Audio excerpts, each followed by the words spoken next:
하나님 말씀 함께 보겠습니다. 창세기 49장 22절로 26절까지 말씀입니다.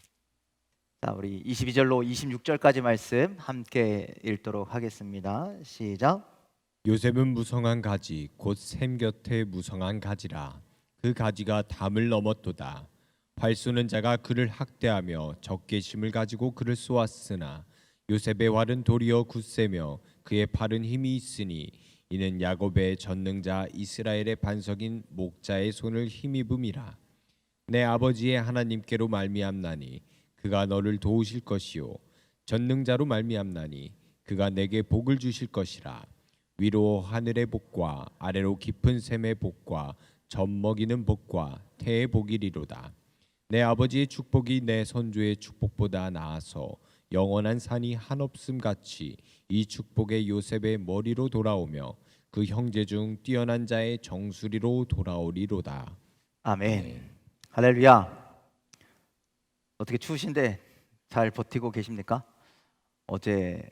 어젠가요? 아침엔가요? 뭐 체감 온도가 광명시가 20도가 영하 20도가 넘었더라고요. 여러분들 막 여기저기 얼고 막 그러는데 여러분들 안전하게 또 강건하게 이 추운 날씨들을 이겨내시길 바랍니다. 자, 오늘 우리가 읽은 창세기 49장 창세기 49장은요 이 야곱이 자신의 12아들들을 쭉 불러다 놓고 각각 아들들에게 맞는 축복, 유언의 이야기들을 하는 내용을 담고 있는 말씀입니다. 자, 여러분들 오늘 유언을 이 12아들의 유언을 다 보진 않았지만 유언의 내용이라는 게 그런 것 같습니다. 누구에게는 여기 성경에 보니까요, 누구에게는 축복을 하고 누구에게는 뭐 아들이라고 하니까 저주라는 표현은 좀 안 쓰겠습니다. 저주가 아니라 서운한 이야기들을 좀 하는 것 같습니다. 그래서 여러분들 누군가 서운한 이야기를 하는 사람들은 그래요. 뭐 첫째, 둘째, 셋째가 좀 서운한 이야기를 좀 많이 듣는데 왜 그러냐면 네가 이제껏 그렇게 살았으니 지금까지 살아온 모양을 보고 그렇게 살았어. 서운한 잘못된 이야기를 아버지로서 지적하시는 거죠. 그렇게 지적한다라는 건 뭐예요? 앞으로 인생은 그렇게 살지 않았으면 좋겠다라는 거예요. 지금 너가 평생을 이렇게 살았기에 이러한 어려움을 당할 거야. 그러니 앞으로는 그렇게 하지 말아라 라고 하는 이야기가 담겨 있고, 또 축복을 받은 아들들도 있는데요, 축복을 받은 아들은 이런 겁니다. 네가 지금껏 이렇게 살았으니 이러한 복들을 받게 될 것이다. 그리고 앞으로도 계속 그렇게 잘 살아라 라고 하는 그런 당부의 이야기가 오늘 요셉이 아들들에게 준 이 축복의 이야기 속에 담겨 있는 것이죠. 그러니까 한마디로 이런 겁니다. 너희가 뿌린 대로, 너희가 살아온 대로 그렇게 복을 받는 거야. 그러니 앞으로는 더 잘해라. 이런 의미가 담겨 있습니다. 자, 그 중에 오늘 특별히 요셉에 대한 이야기를 나누려고 합니다. 여러분들 요셉의 축복, 요셉이 받은 축복, 그래서 우리 야곱의 축복이라는 노래 알고 계시죠? 거기에 보면은 그 노래의 모티브는 다 요셉에게 내려진 축복에 대한 이야기들을 하고 있는데, 창세기에는요 창세기 1장부터 50장까지 있는데 뭐 수많은 주인공, 그러니까 그 이야기들이 이끌어가는 많은 사람들이 있죠. 뭐 그러니까 에덴 동산 이야기부터 시작해가지고 노아 이야기도 있고, 그다음에 아브라함 이야기도 있고, 이렇게 쭉 내려오는데 가장 많이 그 핵심적인 이야기를 다루는 사람이 누구냐면 요셉에 대한 이야기입니다. 요셉에 대한 이야기가 가장 많은 부분을 차지하고 있고 자세하게 기록되어 있다는 것은 아마 그가 그만큼 어떤 우리가 봐야 할 혹은 본받아야 할 삶의 부분들이 굉장히 많이 담겨 있다라고 그렇게 생각됩니다. 그래서 우리가 또 따라야 하고 우리가 본받아야 할 부분들이 오늘 기록되어 있는데, 오늘 야곱은 요셉에 대해서 유언을 남기면서 두 가지에 대한 축복의 이유에 대해서 이야기합니다. 왜 요셉이 아버지로부터 축복을 받을 수밖에 없었는지에 대해서 이야기하는데, 오늘 그 두 가지를 우리가 본받는 자가 되어서 우리도 축복의 사람, 하나님께서 주시는 축복을 누리는 저와 여러분들이 다 되시기를 주님의 이름으로 간절히 축원을 드립니다. 자, 축복의 내용이 뭔지 첫 번째로 좀 살펴보면 22절에 있는 말씀입니다. 자, 함께 읽겠습니다. 시작. 요셉은 무성한 가지 곧 샘 곁에 무성한 가지라 그 가지가 담을 넘었도다. 자, 요셉은 무성한 가지, 곧 샘 곁에 무성한 가지라 그 가지가 담을 넘었다. 그 가지가 담을 넘었다라고 그렇게 축복하고 있습니다. 여러분들, 저희 사모님 그 고향에 가면, 그 시골집에 가면, 뭐 저는 그 동네를 잘 모르겠는데 그 감나무, 호두나무 막 이런 게 굉장히 많이 있거든요. 집에 감나무가 있어요. 감나무가 있는데 우리 게 아니야. 우리 집 안에 심겨 있는데요. 우리 게 아니에요. 그래서 약칠 때 되면 다른 사람들이 와서 약치고요. 따갈 때 되면 다른 사람들이 따가요. 그래서 참 복잡하죠. 그런데 이런 거 말고 상식적으로 한번 생각해 보세요. 우리 집에 감나무가 있어요. 누구 거예요?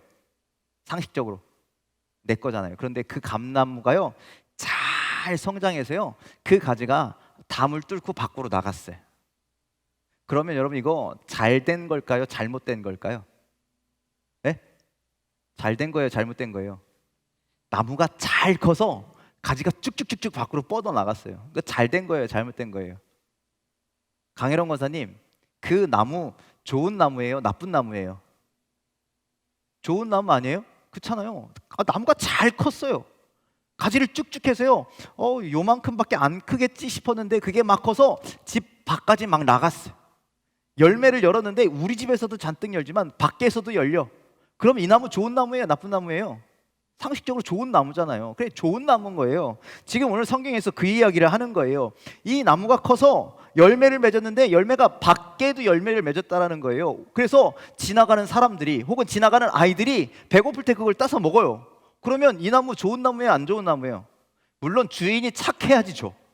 그런데 착하다고 가정하고, 이 나무를 모든 사람들이 열매를 누릴 수 있다면 때로는 그늘이 져서 그 그늘에서 쉬기도 하고 열매가 맺히면 열매를 따먹기도 하고, 그러면 이 나무는 참 좋은 나무인 거잖아요. 그렇죠? 지금 요셉이라고 하는 사람이 그런 나무다라고 지금 이야기를 하고 있는 거죠. 그래서 여러분들, 요셉은 가지가 담을 넘은 사람이다라는 축복을 받은 거죠. 여러분들, 요셉이 어디에서 태어났냐면 그 야곱이 형 에서를 피해서 도망갔던 하란이라고 하는 곳에서 태어났어요. 하란은요, 성경에서 나오는 그 어떤 핵심적인 사건에서 저 바깥으로 밀려난 외지예요. 외지, 저 외딴 곳이에요. 별로 중요하지, 아니 뭐 중요하긴 하지만 그렇게 뭐 이렇게 핵심적인 역할을 하지 않는 그런 성경 속 변방 지역에서 태어났다라는 거예요. 그런 그가 아버지를 따라서 예루살렘 근처, 베들레헴 근처 베델이라고 하는 곳까지 아버지를 따라 올라오게 되죠. 거기서 청년의 시간을 보내고 아버지가 주신 채색 옷을 입고 뭐랄까요, 조금 뭐라 그럴까요? 철없는 삶을 살다가 형들이 그를 팔아서 어디까지 가요? 애굽이라는 데까지 가잖아요. 자, 애굽은요, 세상의 중심이거든요. 세상의 중심. 그때 당시에는 세상의 중심, 모든 권력이 모여 있는 곳, 모든 사람들이 집중하고 있는 곳, 그런 곳에 가서 뭐가 됐다라는 거예요? 총리가 되었다라는 거예요. 우리가 지난 시간에 말씀을 보아서 알겠지만 그가 총리가 됨으로 인해서 애굽에 있는 수많은 사람들이 7년 흉년에도 먹고 살 수 있게 되었고, 그 나라뿐만 아니라 주변에 있는 많은 사람들이 그들과 더불어 그 흉년을 이겨낼 수 있었다라고 이야기했죠. 누구 덕분에? 물론 하나님 덕분이지만 누구를 통해서? 이 요셉을 통해서. 그래서 여러분들, 이 요셉은 자기 집에서 태어났지만, 저 외지 어딘가에서 태어났지만 그 가지가 담장을 넘고 다른 데서 열매를 맺어서 모든 사람들에게 열매를 제공하고 이익을 준 자로 그렇게 성경은 지금 이야기하고 있다라는 거예요. 그렇게 이 요셉이 할 수 있었던, 요셉이 그렇게 성장할 수 있었던 가장 중요한 비결에 대해서 성경은 분명하게 기록하고 있는데 뭐라고 말씀하냐면요, 요셉은 무성한 가지 곧 샘 곁에 무성한 가지라라고 그렇게, 샘 곁에 있었기 때문에. 그러니까 여러분들, 우리가 식물을 키울 때 여러분들 저처럼 물 안 주잖아요. 그럼 말라 죽어요. 제 방에 들어오는 모든 식물들은 다 말라 죽어요. 그런데 여러분들 샘 곁에 심겨진 철 따라 그 양분을 섭취하고 햇볕을 받고 그리고 물이 옆에 쫙 있으면 그 나무는요 쑥쑥쑥쑥 성장하는 거잖아요. 지금 이 요셉이라고 하는 나무가 그렇게 성장했는데 그 가장 중요한 이유가 샘 곁에 심겨졌기 때문이라고 그렇게 성경은 말씀하고 있습니다. 내가 샘 곁에 뿌리를 받고 있었기에 이렇게 성장할 수 있었다. 성경은 그리고 지금 야곱은 유언을 통해서 네가 이러한 삶을 살았어 라고 이야기해요. 그렇다면 여러분들 샘이 무엇이냐? 어떤 샘에 그가 뿌리를 박았기에 어떤 샘 곁에 심겨졌기에 그러면 요셉이 이렇게 막 성장하고 다른 사람들에게 유익을 주는 인물이 될 수 있을까? 그것은요 보통 여러분들 성경을 읽다가 많은 부분에서 물이 나오고 샘이 나오고 시냇가라고 하는 표현이 나온다면 그건 10중 8구 그냥 하나님 말씀이에요. 하나님이. 그래서 야곱이 요셉에게 이렇게 얘기한 겁니다. 요셉아, 네가 저 시골 촌구석에서 태어났는데 이렇게 성장해서 애굽의 총리가 되었고 애굽에서 총리가 되어서 수많은 사람을 살린 걸 보니 네가 지금껏 하나님의 말씀을 붙들고 살았구나. 하나님 말씀에 심겨진 인생을 살았구나. 그래서 네가 성장하고 성장해서 이렇게 큰 열매 맺는 인물이 될 수 있었구나라는 것을 이야기하고 있는 것이죠. 그리고 야곱이 보았을 때 이 요셉은 그렇게 하나님 말씀에 심겨진 인생을 산 거예요. 성경에 그 어디도 뭐 요셉이 하나님의 말씀을 읽은 이런 건 없어요. 그렇죠? 그렇지만 그가 보니까 아버지의 입장에서 아들을 보았더니 얘는 하나님과 함께하는 삶을 살고 있는 거예요. 그가 어렸을 때 그리고 그가 평상시에도 하나님과 함께하는 삶을 살았다라는 거예요. 이집트에 그가 노예로 팔려갔을 때도 그가 하나님과 함께하는 삶을 살았던 거예요. 창세기 39장 3절 말씀 읽을까요? 함께 읽겠습니다. 시작. 그의 주인이 여호와께서 그의 범사에 형통하게 하심을 보았더라. 자, 이게 누구 얘기냐면 보디발 장군이 그런 거예요. 노예 하나를 데리고 들어왔는데 이 노예가 심상치 않아요. 가만히 보았더니 여호와께서 그와 함께 하셔. 그래서 모든 걸 형통하게 하셔. 이런 걸 보았다라는 거예요. 즉 요셉이 하나님께 심겨진 사람이었다라는 거예요. 그가 하나님께 붙들고 사는 삶을 살았기에 그 형통함을 보게 되었다라는 거죠. 자, 창세기 39장 23절 말씀 함께 읽겠습니다. 시작. 간수장은 그의 손에 맡긴 것을 무엇이든지 살펴보지 아니하였으니 이는 여호와께서 요셉과 함께 하심이니라. 여호와께서 그를 범사에 형통하게 하셨더라. 아멘. 자, 감옥에 들어갔을 때도 마찬가지였다라는 거예요. 감옥에 들어가서 간수장이 보았더니 이 죄인은 심상치 않아요. 하나님께서 요셉과 함께 하셔서 모든 게 형통해. 맡겨지면 뭐든지 척척척척 잘해내. 그런 삶을 살았다라는 거죠. 자, 창세기 41장 38절 말씀 함께 읽겠습니다. 시작. 바로가 그의 신하들에게 이르되 이와 같이 하나님의 영에 감동된 사람을 우리가 어찌 찾을 수 있으리요 하고. 그냥 우리는 성경에서 요셉이 그냥 쭉 산 것 같이 보이지만 성경의 수많은 인물들이 요셉에 대해서 증언하는데 그가 하나님과 함께 했다라고 그렇게 이야기하고 있어요. 그가 하나님과 함께 했더니 형통한 삶을 살았다라고 그렇게 계속 증언하고 있다라는 말씀이죠. 그것을 바로가 한눈에 봐도 알아볼 수 있을 정도로, 간수장들이 한눈에 봐도 알아볼 수 있을 정도로, 그렇죠? 그 주인이었던 보디발 장군이 한눈에 보아도 그렇게 알아볼 수 있었던 정도로. 그리고 아버지가 보았을 때도 그래, 너는 하나님께 심겨진 사람이었구나. 그것을 지금 마지막에 유언을 남기면서 그의 삶을 정리하면서 이렇게 축복하고 있다라는 말씀이었습니다. 요셉이 총리이건 죄수이건 노예이건 아니면 아버지의 아들이었건 그가 늘 하나님께 속한 사람, 하나님께 심겨진 사람, 하나님 말씀 안에 뿌리를 내린 그런 삶으로 살았을 때 너는 이렇게 성공한 인생이 되었어. 담을 뻗어나가는 가지가 되었고 그리고 그 가지에서 열매를 맺었고 그 열매가 수많은 사람들을 살리는 놀라운 축복이 되었다. 너는 그렇게 성공한 사람이 되었노라고 지금 22절에서 그렇게 축복하고 있는 것이죠. 그래서 여러분들 믿음으로 성공한 사람, 신앙으로 성공한 사람, 삶에 성공한 사람의 그 가장 중요한 비결은 무엇이냐? 가장 기본적인 비결은 무엇이냐? 말씀에 심겨진 사람인 줄 믿으시길 바랍니다. 하나님께 심겨진 사람인 줄 믿으시길 바랍니다. 그리고 우리가 그렇게 되기를 간절히 소망합니다. 그리고 여러분들의 자녀들이, 여러분들의 사랑하는 모든 사람들이 그렇게 하나님께 심겨지고 하나님의 말씀에 심겨진 자들이 다 되시기를 주님의 이름으로 간절히 축원을 드립니다.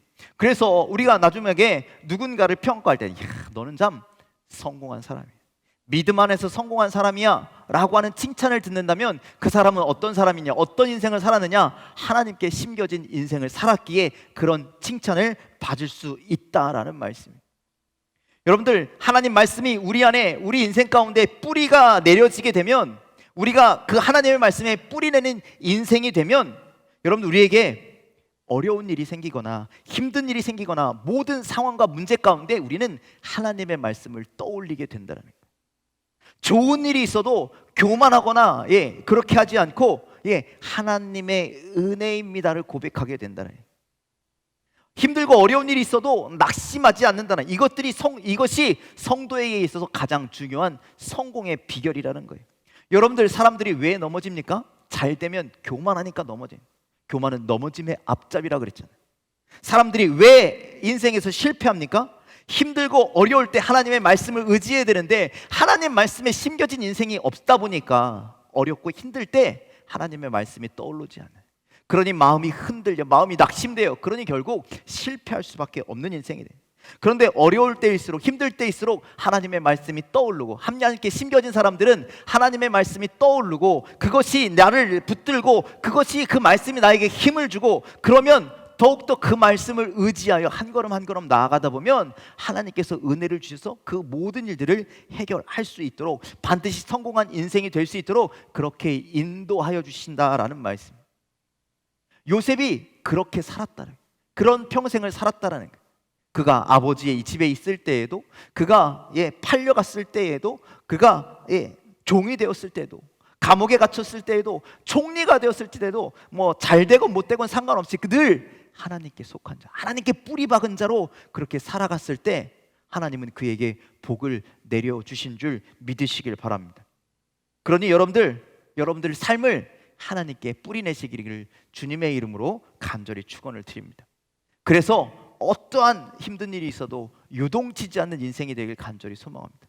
반대로 힘든 일이 있을 때 하나님의 말씀을 기억하며 그것을 능히 이겨내기는 저와 여러분들이 다 되시기를 주님의 이름으로 간절히 축원을 드립니다. 또 두 번째로 뭘 이야기하냐면 23절 24절 말씀입니다. 함께 말씀을 읽겠습니다. 시작. 활 쏘는 자가 그를 학대하며 적개심을 가지고 그를 쏘았으나 요셉의 활은 도리어 굳세며 그의 발은 힘이 있으니 이는 야곱의 전능자 이스라엘의 반석인 목자의 손을 힘입음이라. 아멘. 자, 활을 쏘는 자가 그를 학대하며 적개심을 가지고 그를 쏘았으나 라고 성경은 말씀하죠. 자, 요셉의 인생을 가만히 들여다보면요, 너 죽어봐라. 그리고 활을 쏘는 자들이 있었다. 누구에게? 요셉에게 활을 쏘는 자들이 있었다라는 거예요. 누가 가장 먼저 활을 쐈을까요? 형들이죠. 형들이 요셉의 인생에 활을 쏘았습니다. 어린 요셉이 아버지에게 고자질도 좀 하고, 아버지가 사랑한다라고 아버지가 막 이뻐하니까 아버지의 권세를 등에 입고 막 채세곱전 입고 나쁜 짓을 했어요. 그쵸? 그건 물론 잘못된 거예요. 그쵸? 그런데 여러분들, 그랬다 했기로써니 형들이 어떻게 동생을 죽이겠다고 구덩이에 던집니까? 그쵸? 그리고 어떻게 형들이 동생을 차마 못 죽이니까 용서한 게 아니라 어떻게 해요? 애굽에다 팔아버렸잖아요. 여러분들, 이거 진짜 동생에게 활 쏘는 거예요. 너 죽어 라고 한 것과 똑같다라는 거죠. 여러분들, 그냥 우리 그렇더라고요. 이렇게 제 친구들 중에 보면요, 형제만 있는 이런 집들이 있거든요. 어렸을 때는요 진짜 엄청 싸워요. 엄청 싸우는데, 그런데 나이 조금 들면요, 철들면요, 그 위계 질서가요 엄청나요. 동생이 형 이야기에 막 순종하고 그래요. 제가 아는 친구는 형인데 동생이 야 밥 차려와 그러면요 진짜 밥 차려온대요. 나 이런 게 가능할까? 상상도 안 되는데 그렇더라는 거죠. 그런데 조금 철들 때까지 기다려줬으면 요셉이가 철 들어서 형들에게 잘했을 텐데 그걸 못 기다리고 그냥 동생에게 화를 쏘아버렸다는 거예요. 너가 나가서 살던지 죽던지 그냥 팔아버렸다는 거죠. 또 애굽에 팔려와서도요 적개심을 가지고 화를 쏜 사람이 있다는 거예요. 보디발의 아내가 그랬죠? 그렇죠? 억울하게 화를 쏴서 거기서 쫓겨나서 감옥으로 들어가는 인생이 되었잖아요. 성경에 기록되진 않았지만요 수많은 사람들이요 이 요셉에게 화를 쏘았어요. 여러분들 생각해 보세요. 감옥에 있던 사람이요 갑자기 나타나서, 그것도 이 애굽 사람이 아니라 저 이방 사람이 와가지고요 꿈 하나 해몽했다고 총리를 시켜주네요. 성경에 보니까 네가 나 다음이야, 그러니까 너 마음대로 다 해, 내가 너한테 그런 권력을 다 줄게. 그랬으니 여러분들 지금까지 이 애굽의 바로왕 밑에서 2인자, 3인자, 4인자였던 사람들이요 한 칸씩 뒤로 밀렸잖아요. 그래요 안 그래요? 그 자리에 올라가기 위해서 이 사람들이 얼마나 많은 노력을 했겠냐는 거예요. 얼마나 많은 충성을 했겠냐는 거예요. 어렸을 때부터 지금까지 정말 열심히 해서 쌓아 올라갔는데, 그런데 요셉은 뭐예요? 꿈 한 번 해몽했다고 총리의 반열에 올라가 버렸으니 이 뒤로 밀린 사람들이 얼마나 열받아요. 그러니 너 어디 나한테 한 번만 걸려봐, 내가 가만 안 둘 거야. 정적을 삼았을 거라는 거죠. 어떻게 해서든 끄집어 내려려고 그렇게 노력했을 거라는 거죠. 제가 정치는 잘 모르지만 여러분들 정치하는 사람들 그랬잖아요. 어떻게 해서든 상대방을 끌어내리려고 막 화살을 쏘아 대잖아요. 정치뿐만 아니라 모든 분야의 사람들이 남 잘 되는 꼴을 못 보잖아요. 그래서 여러분들 서로에게 비난의 화살을 막 날리잖아요. 아니면 말고 기면 좋고, 그래서 계속 서로 화살을 날리는데, 그러니 성경 속 인물들 중에 지금 요셉에게 나오진 않았지만 수많은 사람들이 정적에게 화살을 날렸으라는 거라는 거예요. 요셉에게 화를 당기는 사람이 한둘이 아니었을 텐데, 그런데 요셉은 어떻게 했느냐? 그럼 나도 쏴, 나에게 화살을 쐈으니 나도 너에게 쏘겠다? 이게 아니었다라는 거죠. 활 쏘는 자에게 가서 너 나한테 왜 활 쐈냐? 따지는 것이 아니라, 내가 총리가 되었으니 나한테 왜 이랬어? 라고 따지는 것이 아니라, 윽박지른 것이 아니라, 나에게 화를 쐈으니 너는 이제부터 나의 적이야, 원수 맺는 것이 아니라 나에게 원수 갚을 만한 힘이 생기고 총리가 되었음에도 불구하고 이 모든 것을 다 덮어주었다라는 거예요. 결정적으로 누구를 덮어줬어요? 형들의 모든 것을 덮어주었잖아요. 이거 다 하나님의 뜻이야. 하나님이 이런 일들을 위해서 나를 먼저 보내셨을 뿐이야 라고 이야기했어요. 보디발의 아내에 쫓아가갖고 나에게 왜 이런 일을 행했냐고 그렇게 따지고 들지 않았다라는 거예요. 이 모든 것을 하나님의 섭리였음을 고백한다는 거예요. 하나님이 나를 이렇게도 인도하셨고 나를 저렇게도 인도하셔서 여기까지 오게 하셨다라고 그렇게 믿음으로 고백하고 있는 거죠. 여러분들, 우리가 새벽 때 보고 있는 사무엘의 다윗도 그랬잖아요.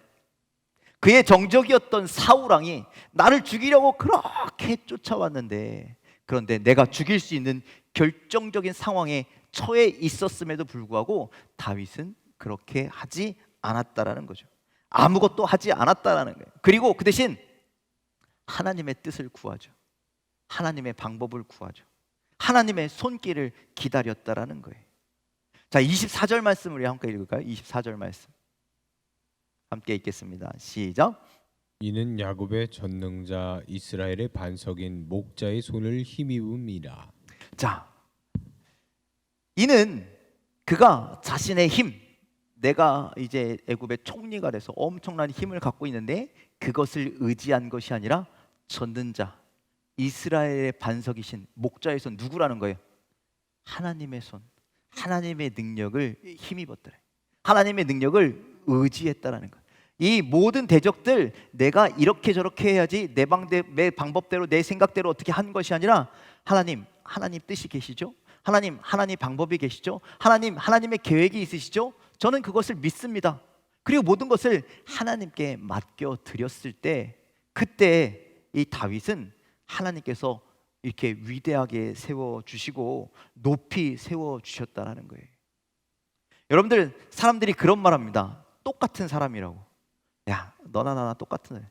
이렇게 집에서 형제들이 싸우고, 이게 형제들이 싸우잖아요. 그럼 야, 너나 똑같아. 첫째가 잘하고 둘째도 잘한 게 아니라 너나 똑같아. 여러분들, 누가 우리에게 화를 쏜다고 우리가 같이 화를 쓰면요, 똑같은 사람 되는 거예요. 그런데 똑같은 사람이 되면요, 거기서 한 발짝도 우리는 나아갈 수 없어요. 그냥 거기에 정쟁에 휘말려서 거기서 다 자포자기하고 넘어질 수밖에 없는 것이죠. 여러분들, 요셉이 바보라서, 요셉이 능력이 없어서 모든 걸 용서해 준 게 아니라는 거예요. 오히려 요셉이 능력이 많고 요셉이 하나님이 도우시는 손길이 있는데도 불구하고 거기서 참고 인내하고 하나님의 뜻을 구할 때 정말 요셉이 큰 믿음의 사람, 크게 쓰임받는 사람, 큰 위대한 인물이 되었음을 여러분들 기억하시길 바랍니다. 우리가 살아갈 때도 그런 일을 당할 수 있습니다. 억울한 일. 나 아무것도 한 게 없어. 그런데 누군가가 우리에게 화살을 쏠 때가 있어요. 그거 맞으면 엄청 아프죠. 엄청 힘들죠. 엄청 눈물 나죠. 그때마다 우리가 똑같이 화를 쏘면 전쟁으로 가는 길입니다. 그런데 그를 용서하고 그를 품어주고 하나님 앞에 이렇게 기도하면 하나님, 하나님의 뜻이 계시겠죠. 내가 이겨낼 수 있으니까 이런 화살 지금 맞고 있는 거겠죠. 이것을 맞으면 내가 더욱더 성장할 수 있겠죠. 이런저런 이유로 하나님은 그런 어려운 일들을 나에게 허락하시겠죠. 하나님, 어서 속히 하나님의 뜻과 하나님의 섭리를 알게 될 그때를 허락해 달라고 그렇게 기도한다면 하나님이 우리를 요셉처럼 성공하고 성장한 인물로 세워주실 줄 믿으시길 바랍니다. 오늘 이렇게 귀하고 이렇게 놀라운 성공의, 이 요셉의 성공의 비결을 우리가 마음에 새기고 우리도 인내함으로써 우리의 시간들을 성장해 나갈 수 있는 저와 여러분들이 다 되시기를 주님의 이름으로 간절히 축원을 드립니다. 말씀 속에 담장 넘어 뻗은 나무처럼 여러분들의 삶이 담장을 넘어서 뻗어나가는 인생들이 되기를 주님의 이름으로 간절히 축원을 드립니다. 그러려면 우리가 하나님께 심겨져야 합니다. 여러분들의 삶이 하나님께 심겨지기를 주님의 이름으로 간절히 축원을 드립니다. 또 야곱의 전능자이신 이스라엘의 반석인 목자의 손을 힘입으시기를, 즉 주님을 의지하시기를 주님의 이름으로 간절히 축원을 드립니다. 그래서 우리에게 어떤 어려움의 화살이 날라올지라도 그 하나님의 뜻은 무엇인지, 하나님의 계획은 무엇인지 분별하고 이겨내어서 정말 요셉이 애굽의 총리로 세상의 중심으로 우뚝 선 것처럼 여러분들도 굳건하게 세워지는 놀라운 축복이 임하는 여러분들의 삶이 다 되시기를 주님의 이름으로 간절히 축원을 드리겠습니다. 기도하겠습니다.